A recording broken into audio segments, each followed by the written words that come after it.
سیدہ خدیجہ الکبریٰ کا نماز جنازہ کیوں نہیں ہوا تھا؟ اس وقت نماز جنازہ کے احکام ہی نازل نہیں ہوئے تھے۔ نبی کریم صلی اللہ علیہ وسلم نے خود ان کو قبر کے اندر اتارا۔ سیدہ خدیجہ کو خدیجہ الکبریٰ کیوں کہا جاتا ہے؟ کبریٰ یہ اس میں تفضیل یعنی مؤنث کا صیغہ ہے، جس کا مطلب ہوتا ہے سب سے بڑی۔ تو کیا آپ سے کوئی چھوٹی خدیجہ بھی تھی؟ تو نبی کریم صلی اللہ علیہ وسلم کے ازواج میں کوئی ایسی نہیں تھی۔ دین اسلام میں سیدہ خدیجہ کا کیا کردار رہا ہے؟ حضرت خدیجہ الکبریٰ وہ ہستی ہیں جنہیں اللہ کریم نے نبی کریم صلی اللہ علیہ وآلہ وسلم کی معیت کے لیے چن لیا تھا۔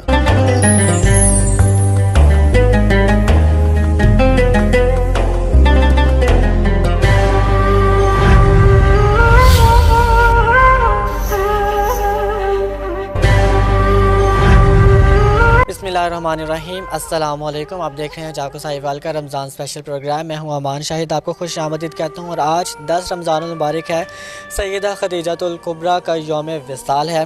آج کے پروگرام میں ہم سیدہ خدیجہ کے حوالے سے بات کریں گے، اور اس پر بات کرنے کے لیے ہمارے ساتھ موجود ہیں مفتی ظہیر احمد بابر فریدی صاحب، جو کہ خطیب ہیں مرکز اہل سنت نور المساجد چیچا وطنی کے، اور چیچا وطنی سے یہ پروگرام آپ دیکھ رہے ہیں۔ السلام علیکم مفتی صاحب، کیسے ہیں؟ وعلیکم السلام، الحمدللہ میں بالکل ٹھیک ہوں۔ اچھا مفتی صاحب، آج کے پروگرام کا موضوع ہے سیدہ خدیجہ الکبریٰ کے حوالے سے، کیونکہ آج یوم وصال ہے، 10 رمضان المبارک ہے۔ تو سب سے پہلے تو میرا سوال یہ ہے کہ سیدہ خدیجہ کو خدیجہ الکبریٰ کیوں کہا جاتا ہے؟ بسم اللہ الرحمن الرحیم۔ سیدہ خدیجہ نبی کریم صلی اللہ علیہ وآلہ وسلم کی سب سے پہلی زوجہ ہیں، اور سب سے پہلے ایمان لانے والی اور حضور کی تصدیق کرنے والی بھی حضرت سیدہ خدیجہ ہیں۔ کبریٰ یہ اس میں تفضیل یعنی مؤنث کا صیغہ ہے، جس کا مطلب ہوتا ہے سب سے بڑی۔ تو کیا آپ سے کوئی چھوٹی خدیجہ بھی تھی؟ تو نبی کریم صلی اللہ علیہ وسلم کے ازواج میں کوئی ایسی نہیں تھی۔ تو اس کا مطلب یہ ہے کہ صداقت کے اعتبار سے، تصدیق کے اعتبار سے آپ سب سے پہلی ہیں جنہوں نے نبی کریم صلی اللہ علیہ وسلم کی تصدیق فرمائی، اس لیے آپ کو خدیجہ الکبریٰ جو ہے وہ کہا جاتا ہے۔ اصل میں صدیقۃ الکبریٰ ہیں آپ حضرت، تو اس لیے یہ آپ کا لقب جو ہے وہ مشہور ہو گیا۔ جیسے حضرت سیدنا صدیق اکبر کو صدیق اکبر کہا جاتا ہے، اسی طرح وہ مؤنث جو ہے وہ مذکر کا صیغہ ہے، تو ادھر جو ہے وہ مؤنث کا صیغہ کبریٰ استعمال کیا جاتا ہے، کہ وہ بھی اولیت کے اعتبار سے اور یہ بھی اولیت کے اعتبار سے آپ کے لیے الفاظ استعمال کیے جاتے ہیں۔ اچھا، دین اسلام میں سیدہ خدیجہ کا کیا کردار رہا ہے؟ کیا کیا خدمات سیدہ خدیجہ الکبریٰ نے دین اسلام کے لیے وقف کی ہیں؟ حضرت خدیجہ الکبریٰ وہ ہستی ہیں جنہیں اللہ کریم نے نبی کریم صلی اللہ علیہ وآلہ وسلم کی معیت کے لیے چن لیا تھا، اور آپ کی خدمات کا اندازہ اس بات سے لگایا جا سکتا ہے کہ آپ ملکۃ العرب ہیں، عرب کی ملکہ کے نام سے مشہور تھیں، اور جن چند خواتین کا ذکر ملتا ہے کہ جن کے مال نے عرب کے اندر مال کے اعتبار سے جو اپنی ایک شہرت رکھتی تھی، ان میں حضرت خدیجہ کا ایک نام شامل تھا۔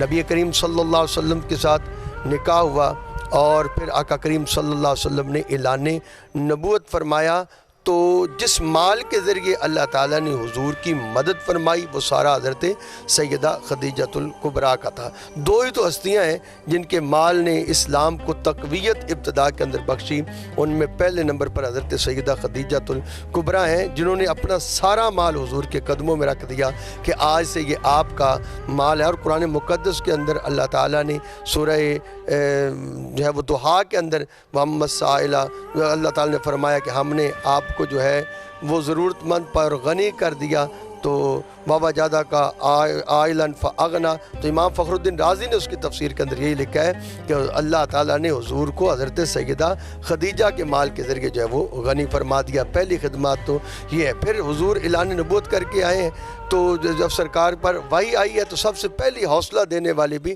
حضرت خدیجہ الکبریٰ ہیں۔ اور پھر جب اسلام کے اوپر سخت ایام آئے ہیں تو شیب ابی طالب کے اندر بھی حضور کے ساتھ جانے والی حضرت خدیجہ الکبریٰ ہی ہیں۔ تو آپ کی خدمات، اور اللہ تعالیٰ نے جتنی اولاد حضور کو عطا کی ایک بیٹے کے علاوہ، وہ بھی ساری کی ساری حضرت خدیجہ کے بطن سے ہوئی، تو یہ بھی آپ کی جو ہے وہ شان اور رفعت اسلام کے لیے آپ نے اس وقت خدمات سر انجام دی ہیں جب آقا کریم صلی اللہ علیہ وسلم فقط اکیلے کھڑے تھے، تو آپ کے ساتھ جو ہستیاں جو ہے وہ سب سے پہلے کھڑی ہوئی ہیں، ان میں سب سے پہلے حضرت خدیجۃ الکبریٰ ہیں۔ اچھا مفتی صاحب، میرا اگلا سوال ہے کہ سیدہ خدیجۃ الکبریٰ کا نماز جنازہ کیوں نہیں ہوا تھا؟ ہاں، یہ سوال بڑا عمومی طور پر کیا جاتا ہے کہ حضرت خدیجہ کا نماز جنازہ کیوں نہیں؟ بھئی اس وقت نماز جنازہ کے احکام ہی نازل نہیں ہوئے تھے۔